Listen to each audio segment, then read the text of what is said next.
Cauliflower chilli Maggi செய்ய போகிறோம். அதுக்கு காலிஃப்ளவரை நல்லா வறுத்து வச்சுருக்கேன், ஒரு சின்ன பூவை. அதுக்கப்புறம் 3 பீஸ் வந்து மேகி, அப்புறம் 2 பீஸ் வந்து மேகி மசாலா, அதுக்கப்புறம் 2 டம்ளர் தண்ணி. இப்போ கடாய் வச்சுக்கிடுங்க. கடாயில் 2 டம்ளர் தண்ணியை சேர்த்துக்கிடுங்க.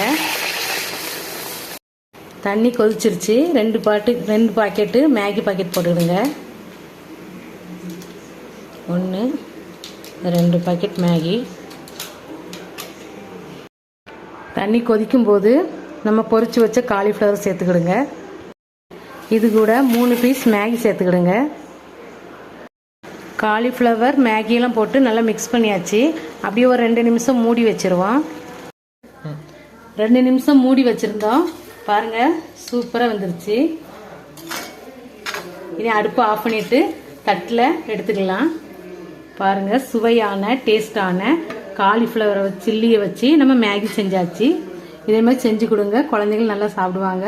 இந்த வீடியோ பிடிச்சிருந்தா லைக் பண்ணுங்கள், ஷேர் பண்ணுங்கள், புஷ்பா குக்ஸ்க்கு சப்ஸ்கிரைப் பண்ணுங்கள்.